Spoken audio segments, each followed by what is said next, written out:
ሄሎ ኢሳት ቴሌቪዥን ሄሎ ማን እንበል ከየት ነው? ሄሎ ኢሳት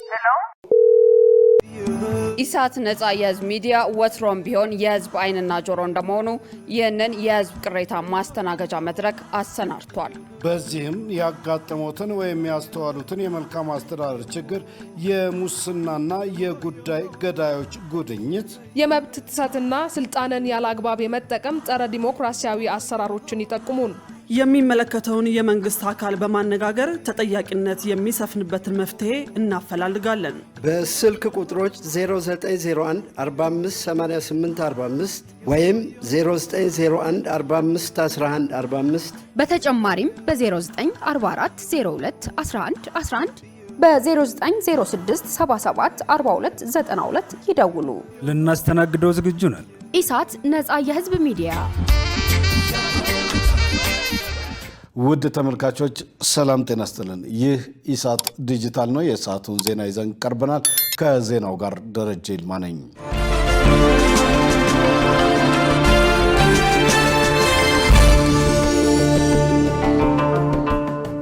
የሳውዲ አረቢያ መንግስት ምህረት የሰጣቸው ኢትዮጵያውያን ወደ ሀገራቸው ተመለሱ። የኢትዮጵያ መንግስት ባደረገው ጥረት በሳውዲ አረቢያ የፍርድ ሂደታቸው ተቋርጦ ምህረት ከተሰጣቸው ኢትዮጵያውያን መካከል ወደ ሀገራቸው መመለሳቸው ተገልጿል። ተመላሾች ቦሌ ዓለም አቀፍ አውሮፕላን ማረፊያ ሲደርሱ የውጭ ጉዳይ ሚኒስትር ዴኤታ አምባሳደር ብርሃኑ ጸጋዬ አቀባበል አድርገውላቸዋል ተብሏል።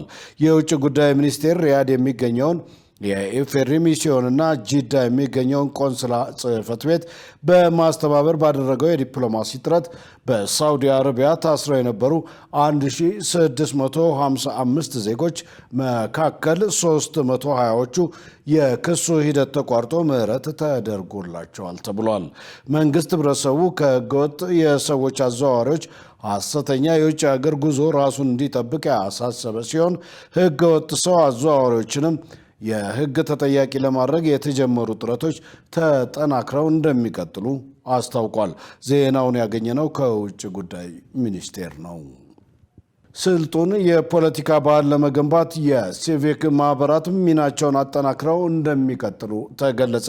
የኢትዮጵያ ሲቪል ማህበረሰብ ድርጅቶች ምክር ቤት ፕሬዝዳንት አህመድ ሁሴን ለሀገርና ለህዝብ የሚጠቅሙ አማራጭ ሀሳቦች እንዲተገበሩና ስልጡን የፖለቲካ ባህል እንዲገነባ የሲቪክ ማህበራት ድጋፋቸውን አጠናክረው እንደሚቀጥሉ ገልጸዋል።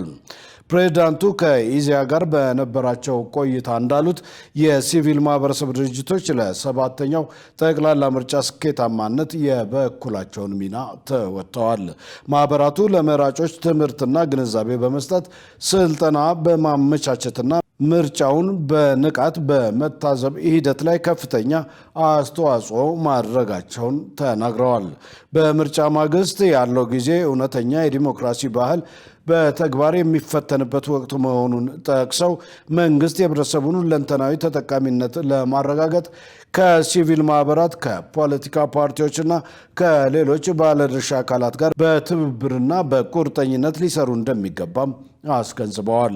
ምክር ቤቱ በቀጣይም በሂደት የታዩ ክፍተቶችን በጥናት በመለየት የተሻሉ አማራጭ ሀሳቦችን ለፌዴራልና ለክልል ምክር ቤቶች ለማቅረብ ዝግጁነት እንዳለው አረጋግጠዋል። በሌላ በኩል በኢትዮጵያ ለሚታዩ አለመግባባቶችና ቅሬታዎች ዘላቂ መፍትሄ ለመስጠት በሀገራዊ ምክክር ኮሚሽን በሚከናወኑ ተግባራት ላይ ሁሉም አካላት ንቁ ተሳትፎ እንዲያደርጉ ሲሉ አቶ አህመድ ጥሪ አቅርበዋል። ዘገባው የኢዜአ ነው። የአረጋውያንን ጥቃት ለመከላከል ደንብና መመሪያ መውጣት አለበት ተባለ። በሌላ በኩል ለአቅመ ደካሞች ተብሎ የሚዘጋጀው የማዕድ ማጋራት ለአረጋውያኑ በአግባቡ እንደማይደርስ ኢሳት ያነጋገራቸው ቅሬታ አቅራቢዎች ተናግረዋል። መሳይ ገዛኝ ተጨማሪ አላት። እንደ አዲስ አበባ ክፍለ ከተሞች መረጃ መሰረት በአረጋውያን ላይ በወር በትንሹ ከ10 በላይ ጥቃቶች ይደርሳሉ።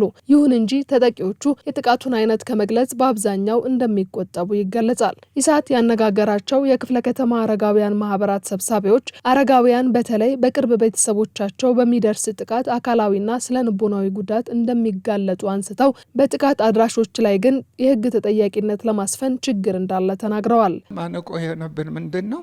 የህግ ድጋፍም የለም።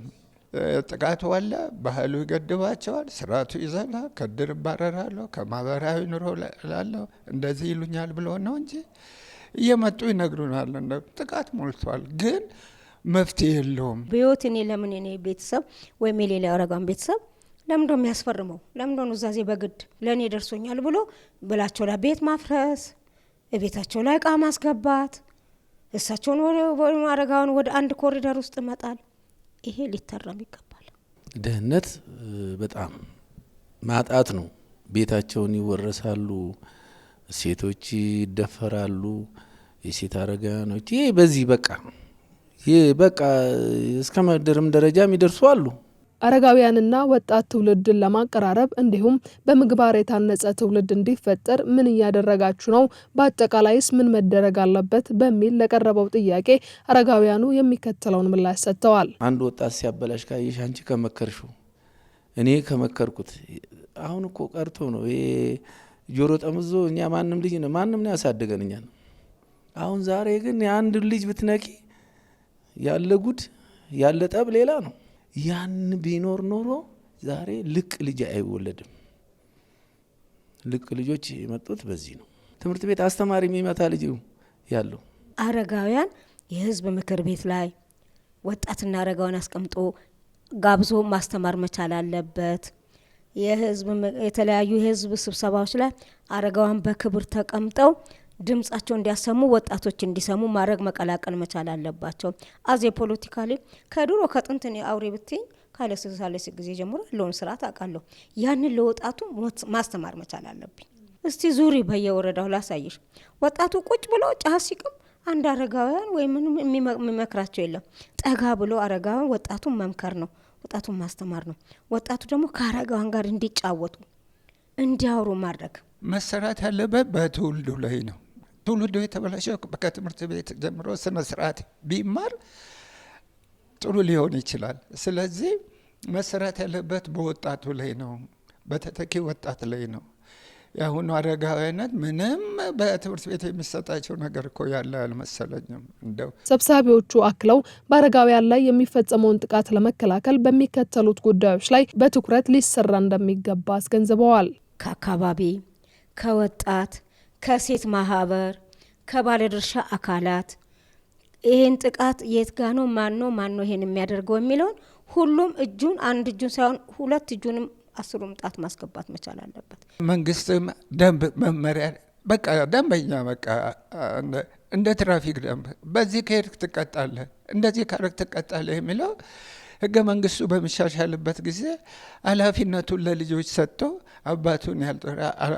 አባቱን ያላገዘ ቤተሰቦችን ያላገዘ ብሎ አንድ አሳሪ ህግ ካልወጣ በስተቀር እኔ በእንደዚህ ከቀጠለ ጥሩ የሚሆን አይመስለኝ። ጥቃትን በተመለከተ ማንኛውም ሰው አይቶ ማለፍ እንደሌለበት ነው። ስለዚህ ይህንን ህዝብ አንድ ሆነን ይህን ነገር መከላከል አለብን ነው ምለው። እኔ መንግስት ላይ ብቻ እንዴ ፖሊስ እኮ አያውቅም። እኔ ካላወቁ የሰፈሬንም እኮ ማቀው እኔ ነኝ። አረጋውያን ከጊዜ ወደ ጊዜ ኃላፊነት በጎደላቸው የቅርብ ሰዎችና በኢኮኖሚያዊ ችግር ለሚደርስ ጥቃት እንዲሁም ለሰብአዊ መብት ጥሰት በከፍተኛ ደረጃ ተጋላጭ መሆናቸው ተመልክቷል። በኮንስትራክሽን ዘርፍ የብቃት ማረጋገጫ ሰርቲፊኬት አስገዳጅ ይሆናል ተባለ። በኮንስትራክሽን ኢንዱስትሪ ውስጥ ለሚሳተፉ ባለሙያዎች የብቃት ማረጋገጫ ሰርቲፊኬት መያዝ አስገዳጅ እንደሚሆን የከተማና መሰረተ ልማት ሚኒስቴር አስታውቋል። የከተማና መሰረተ ልማት ሚኒስትር ዴኤታ ዶክተር የትምጌታ አስራት እንደገለጹት በኮንስትራክሽን ዘርፍ ከጀማሪ እስከ ከፍተኛ ደረጃ ያሉ ባለሙያዎች በአግባቡ ሰልጥነው በህጋዊ የሰርቲፊኬሽን ስርዓት ውስጥ አልፈው ወደ ስራ እንዲገቡ ለማድረግ እየተሰራ ነው። የስልጠና የምዘናና የሰርቲፊኬሽኑን ስርዓት ተደራሽና ውጤታማ ለማድረግ የቴክኒክና ሙያ ስልጠና ማዕከላትን በበላይነት ከሚያስተዳድረው ከስራና ክህሎት ሚኒስቴር ጋር በቅንጅት እየተሰራ እንደሚገኝም ሚኒስትር ዴኤታው ተናግረዋል። ይህንን አሰራር በማሳደግ ሰርቲፊኬት የሌላቸው ባለሙያዎች በየትኛውም ደረጃ በሚገኙ የኮንስትራክሽን ስራዎች ላይ እንዳይሳተፉ እንደሚደረግና ሙሉ በሙሉ አስገዳጅ እንደሚሆን አስገንዝበዋል።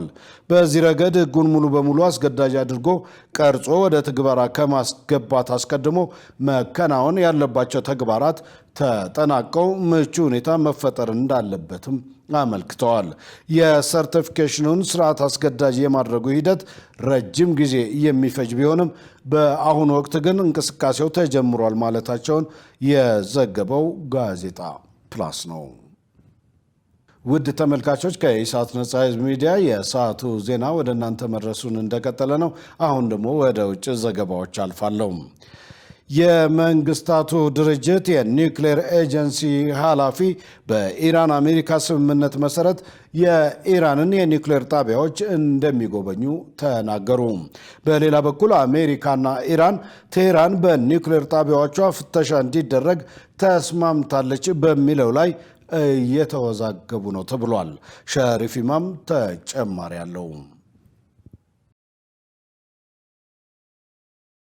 የዓለም አቀፉ የኒውክሌር ኤጀንሲ ኃላፊ እንዳሉት የኢራን የኒውክሌር ማበልጸጊያ ማዕከላት በተቆጣጣሪዎች እንደሚጎበኙ አስታውቀዋል። ይህ ማለት ዩናይትድ ስቴትስና ኢራን ጦርነቱን ለመቋጨት የተስማሙበት ጊዜያዊ ስምምነት አካል ነው ተብሏል። የዓለም አቀፉ የኒውክሌር ኤጀንሲ ኃላፊ ራፋኤል ማሪኖ ግሮሲ በሰጡት አስተያየት እስካሁን ድረስ ከመንግስታቱ ድርጅት የኢራን የኒውክሌር ክምችት ደረጃን ለመወሰን የወጣ ጠንካራ ሀሳብ ተደርጎ ተቆጥሯል።